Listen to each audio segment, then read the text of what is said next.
My feet were already swollen before the dinner rush even started, and the tiled floor behind the bar felt like it was designed to punish anyone who stood still too long. The restaurant looked expensive from the street, all glass and gold light, but behind the scenes it was heat, steam, and the sharp smell of bleach that never truly left my hands. I kept my hair pulled back tight, not because it made me feel neat, but because loose strands invited criticism from managers who liked having reasons to look down on people. My white shirt was clean at the beginning of every shift, and my red apron always ended the night stained with wine drops and small streaks of sauce that looked like warnings. The regular customers never looked at me long enough to remember my face, and the ones who did usually looked for the wrong reasons. I was invisible in the way poor people become invisible, like a chair someone forgets they sat on. That was fine, because invisibility meant safety, and safety meant rent. Then he walked in, and the room changed as if the air had been rewritten.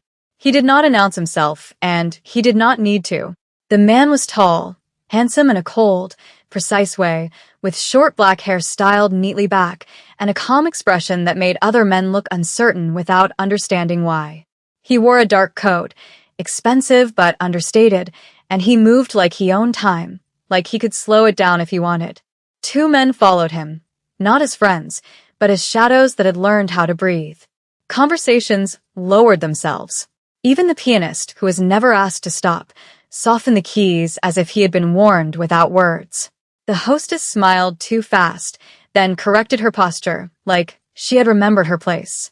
"Good evening, sir," she said, voice trembling at the edge. He nodded once, barely, then looked past her like she was a doorframe. When I stepped out with a tray of drinks, I felt his gaze find me, not hungry, not friendly, but assessing, like he was choosing where to place a knife. "You," he said, not loudly, and still the word cut through the room. I walked over because that was what I did, because refusal was a luxury I could not afford. Up close, his eyes were dark and still, and his face was unreadable in the way dangerous people often are. "Yes, sir?" I asked, keeping my voice steady while my stomach tightened. He held out his hand to accept a menu, and that was when I saw it. A ring on his finger, thick and heavy, with a distinctive crest that caught the light in a way that made my chest go tight.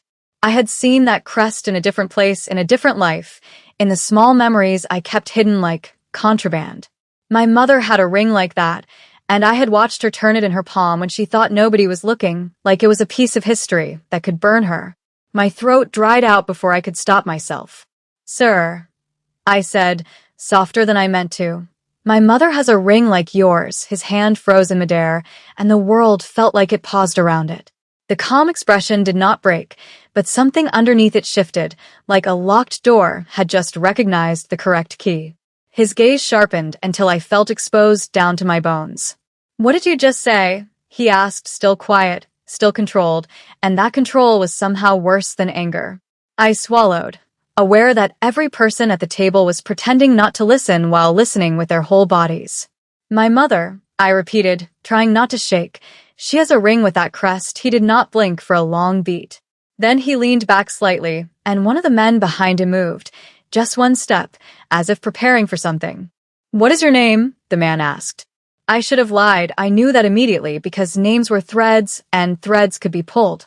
But his voice wrapped around the question like it was already decided. "Nia," I said.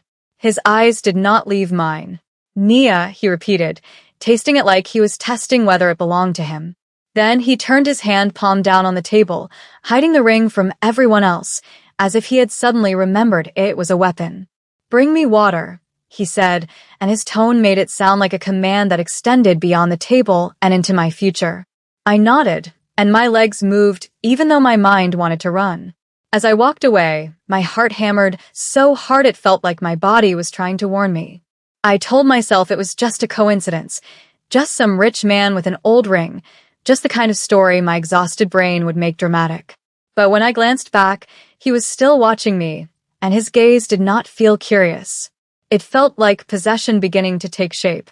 I tried to keep working like nothing had happened, but my hands betrayed me in small ways, fumbling with glass rims, trembling as I refilled pitchers, slipping slightly on the wet edge of the service station. Every time I moved, I felt the weight of his attention like a hand on the back of my neck. I had served powerful people before, politicians with loud laughs and businessmen with greedy smiles, but this was different. This was quiet, and quiet made room for imagination, and imagination made room for fear. When I returned with water, he took the glass without thanking me, and his fingers brushed mine deliberately. Not an accident, not a flirtation, but a measurement. A shiver ran up my arm, and I hated that my body reacted when my mind screamed caution. "Tell me about your mother," he said, and the words were simple, but his tone implied there was only one safe answer, and it was truth. I tried to keep my face neutral. "She lives across town," I said. "She works nights." His mouth did not move, but something in his eyes sharpened. "Does she still have the ring?" he asked. I hesitated because my mother had always told me not to talk about it, not to show it, not to let anyone see it. She had said it brought trouble, and I had believed her because her fear was never dramatic, always real. "Yes," I admitted. "She keeps it hidden." The man's gaze lowered to my apron, to the way my fingers gripped the tray too tightly, then returned to my face with unnerving patience. "Why would she hide a family crest?" he asked. "Unless she stole it." My cheeks heated with anger, fast and dangerous. "She did not steal anything," I said, and my voice came out sharper than I intended. One of the shadow men shifted again, like my tone had insulted a god. The boss did not react with obvious offense. He only watched me, and then slowly he smiled. It was not warm. It was a recognition, like he had found exactly what he expected. "Good," he murmured. "You defend her." I realized too late that I had just shown him my weakness, and he looked pleased, like weakness was a door he knew how to open. The rest of the table ordered food in low voices, but their eyes kept flicking toward me, toward him, toward the invisible line that had formed between us. I walked back to the kitchen, and the noise hit me like a wave, but it did not drown the feeling in my chest. My manager, Paul, snapped at me for being slow, for looking distracted, for breathing wrong, and I nodded because that was my role, because survival meant swallowing humiliation whole. Yet even Paul's bullying felt smaller now, like background static compared to the presence in the dining room. When I carried out the appetizers, I found the boss waiting for me, his attention locked, his patience unsettling. "Sit," he said, pointing to the empty chair at the end of his table. I stared at him, sure I had misheard. "Sir, I can't," I began, but the shadow men looked up in the same instant, and the hostess looked away like she did not want to be involved. The boss tilted his head slightly. "You can," he said, and his voice implied the restaurant's rules were not real in his world. I should have refused again. I should have walked away. Instead, my body obeyed, and I lowered myself into the chair like I was stepping into a trap I could already feel closing. The table's linen smelled like money and expensive detergent, and the closeness of him made my lungs feel too small. "You are not here to serve tonight," he said. "You are here to answer." My mouth went dry. "Answer what?" I asked. He lifted his hand again, slowly, letting the ring show just enough to catch my gaze. "Where did your mother get that ring?" he asked. I swallowed, hearing my mother's voice in my head, hearing the warning woven into every story she had ever half told me. "She said it was for my father," I said, and the moment the words left me, I regretted them. The boss's eyes darkened with something that was not surprise, but confirmation. "Your father," he repeated softly, as if he already knew the man's name and the man's sins. Then he leaned forward, and his voice dropped lower, intimate enough to feel like a secret shared in the dark. "Do you know who I am, Nia?" I shook my head because I did not want to speak his name because names gave power and he already had too much. He studied me for a long beat. "My name is Kong Junesio," he said, calm and certain, and the way he said it made the syllables feel like a lock clicking shut. I had heard whispers, of course. Everyone in the city had. Not in the newspapers, not on television, but in the way people warned each other to be careful, to mind their routes, to not cross certain lines. I felt my blood turn cold. "You should not be talking to me," I whispered. He smiled again, still not warm. "You should not have recognized my ring," he replied, and the words felt like fate pretending to be conversation. I did not remember standing up, but suddenly I was on my feet again, the tray clutched like a shield, my pulse loud in my ears. The restaurant felt smaller than it had a few minutes ago, like the walls had moved closer to keep me inside. Kong Jun SEO watched me with an expression that suggested he expected my panic, as if fear was the most predictable thing in the world. I need to work, I said, trying to sound normal, trying to pull the moment back into something ordinary. He did not argue. He simply looked at one of his men, and the man stood, walked toward the host's stand, and spoke quietly to the manager. I watched Paul's face change from annoyance to sudden obedience, and the sight of that made my stomach twist. Paul hurried over to me, eyes wide, voice too polite. "Mia, you can take your break now," he said, and I stared at him because he had never once offered me a break without making me feel guilty for needing it. I didn't ask. I began, but he cut me off. "Just take it," he said, and his gaze flicked toward Kong Jun SEO like he was afraid to look at him directly.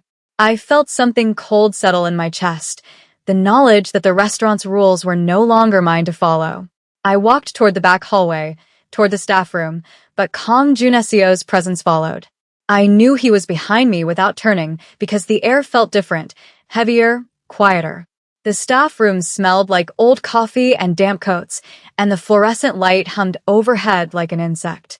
I turned, and he was there, filling the doorway, too elegant for the cramped space, like a blade placed carefully on a cheap table.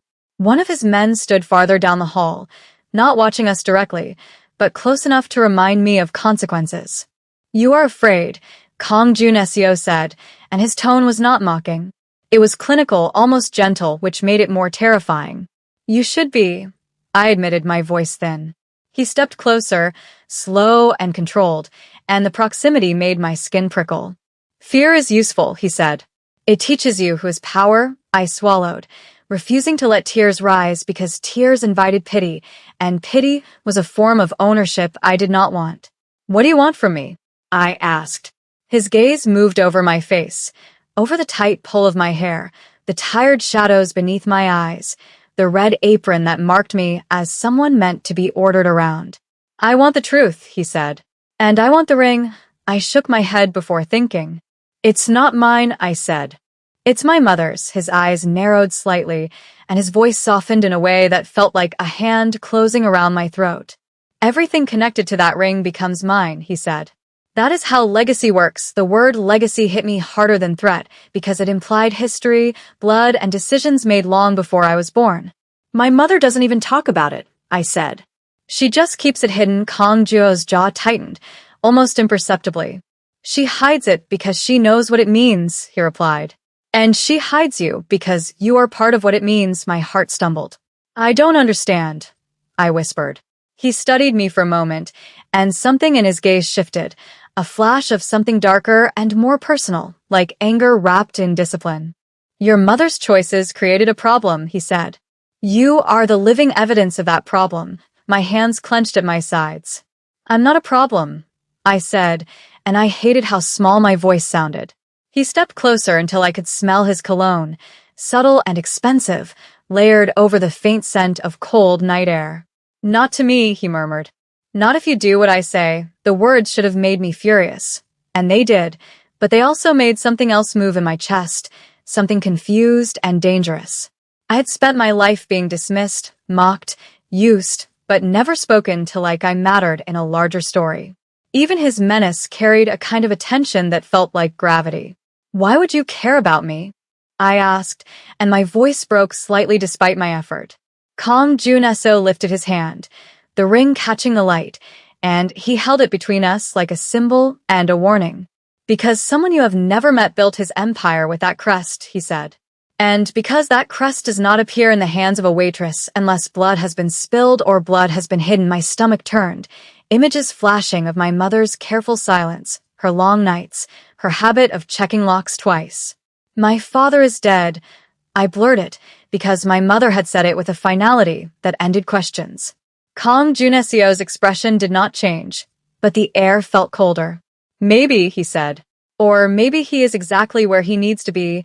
I stared at him, and the room felt like it was tilting. "You're lying," I whispered. "You're trying to scare me." He leaned in, close enough that his voice brushed my ear like a confession. "I do not need to lie to scare you," he said. "I need only to tell you what is true." When he pulled back, his gaze held mine, steady and intimate in a way that made my breath catch despite myself. You will bring me to your mother, he said. Tonight. I felt my pulse spike.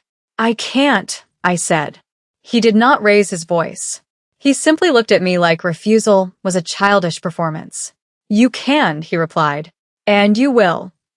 The ride in his car felt like stepping into another world where everything was quiet on purpose. The interior smelled like leather and faint smoke, and the windows were tinted so dark the city looked blurred, unreal, like a memory.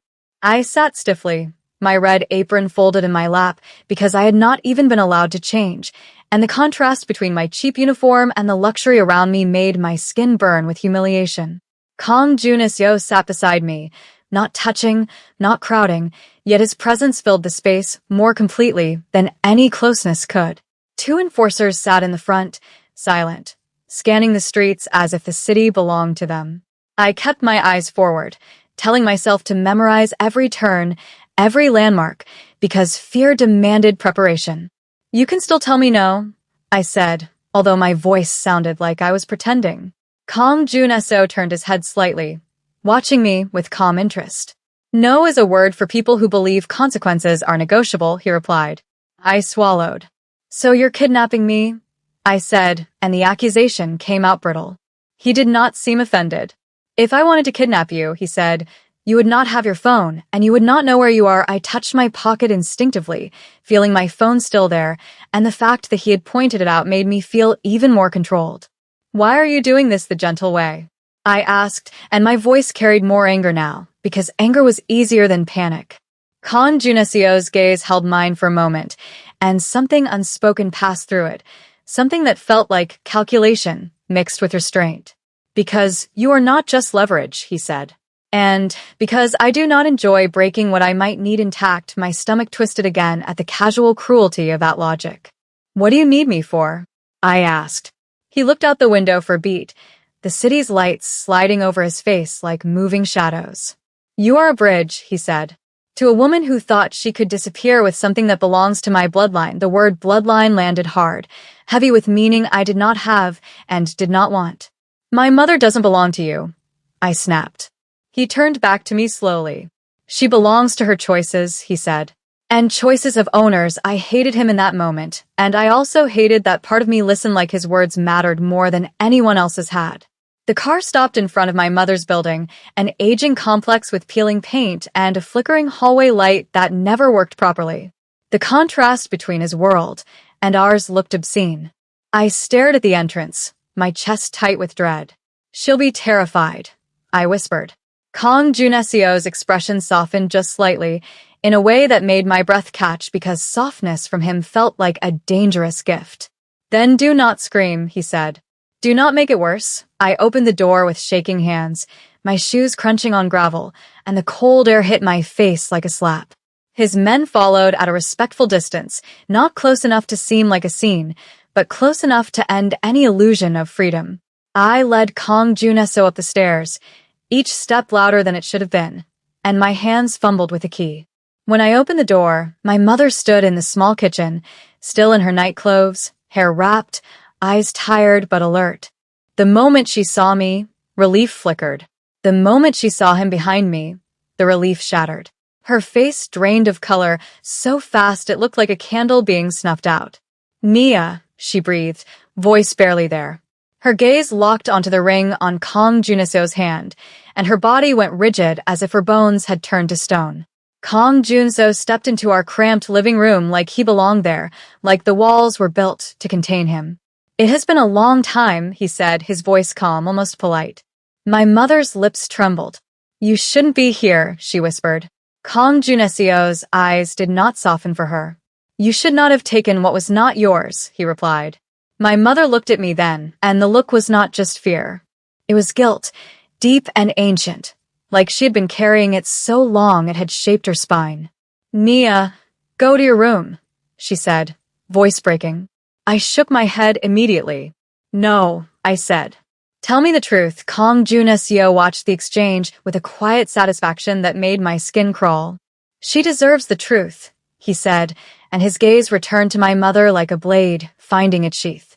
My mother's hands clenched at her sides. You don't understand what you're doing, she told him. Kong Jun-seo stepped closer, and the air in the room seemed to tighten around his movement. "I understand exactly," he said. "You hit a crest. You hit a child. And you hit a story that belongs to me." My mother's eyes glistened, and for the first time I saw her not as the woman who worked and worried and survived, but as someone trapped inside a past she had never escaped. "Please," she whispered, and the words sounded like surrender. Kong Juneseo's gaze flicked to me, and something in it felt intimate, almost possessive, like he was already rewriting where I belonged. "Tell her," he commanded softly. "Or I will." My mother closed her eyes like she was bracing for a blow that had been falling for decades, and when she opened them again, something in her expression had shifted from panic to exhausted resolve. She moved slowly to the small wooden table by the window, the one with the uneven leg, and reached into a hidden compartment beneath a loose panel. Her fingers trembled as she pulled out a folded cloth, worn thin from years of careful handling. When she unfolded it, the ring lay there, heavy and unmistakable, its crest catching the dim light of the apartment in the same cold, deliberate way it had caught the light in the restaurant. My chest tightened as realization settled in, sharp and disorienting. Kong Juneseo watched without interrupting, his posture relaxed, his patience predatory. "I did not steal it," my mother said quietly, her voice steadying as if confession gave her structure. "He gave it to me." Kong Juneseo's eyes narrowed, just a fraction. "He was not yours to take," he replied. My mother laughed softly then, a sound stripped of humor. "Men like him never belong to anyone," she said. "They just decide who they ruin." I felt anger flare, raw and protective. "Who is he?" I demanded, my voice shaking despite myself. My mother looked at me with something like sorrow mixed with relief, as if she had been waiting for this moment longer than she wanted to admit. "Your father," she said, and the words landed like a fracture spreading through my chest. Kong Juneseo inhaled slowly, his jaw tightening.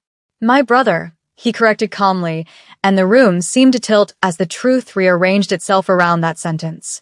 My knees felt weak, and I grabbed the edge of the counter to stay upright.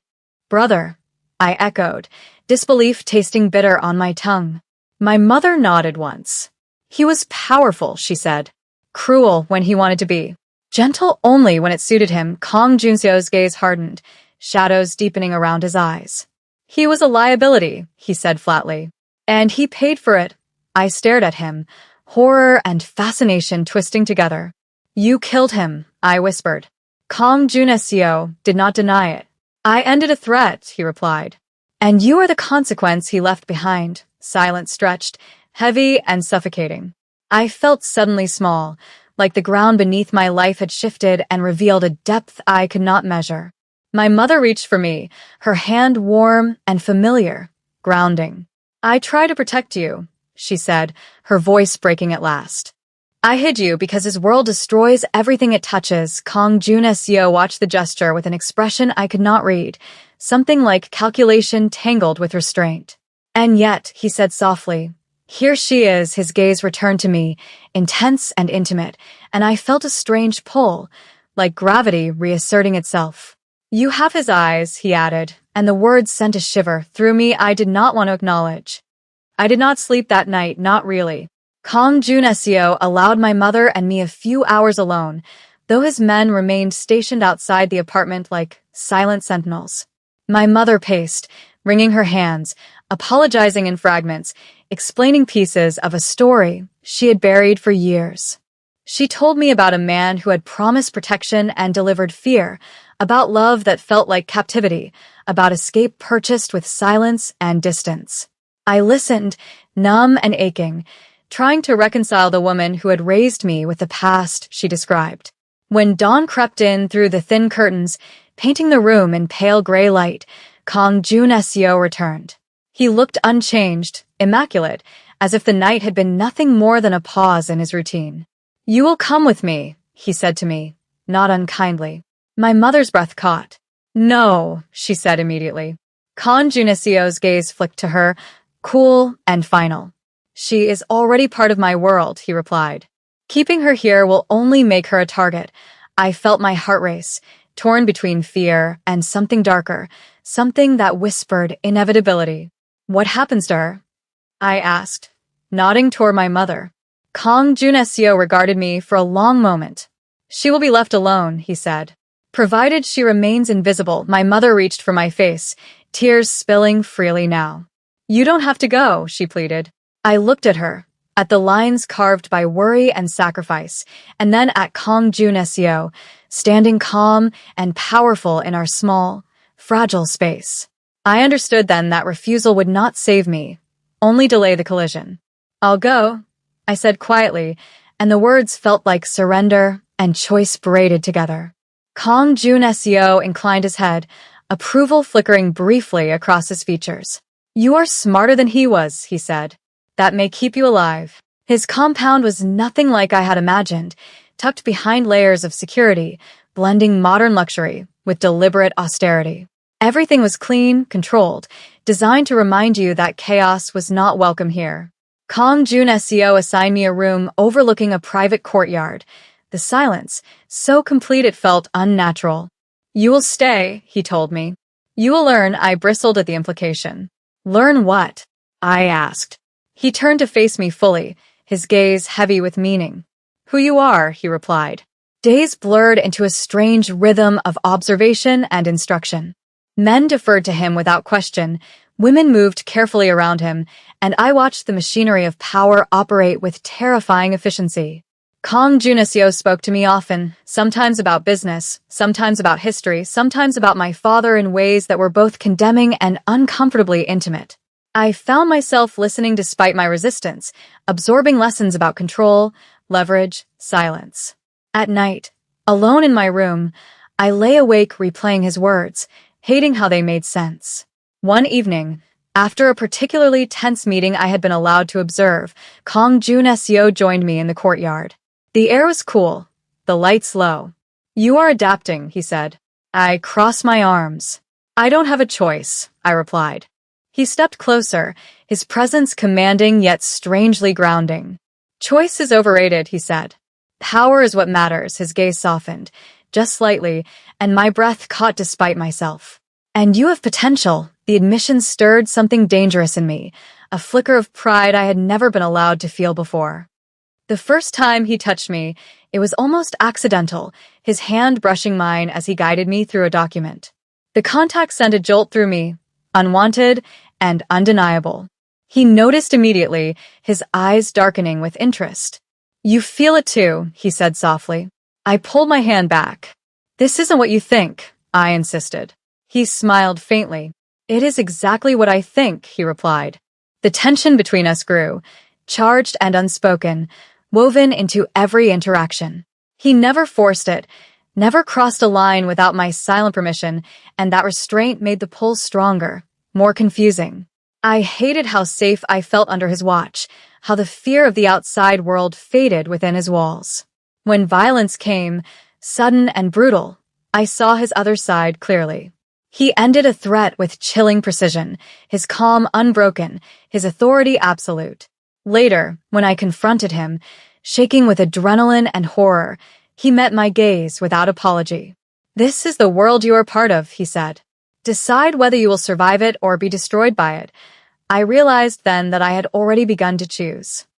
By the time I stood beside him in public, introduced not as a waitress but as someone under his protection, the transformation felt complete.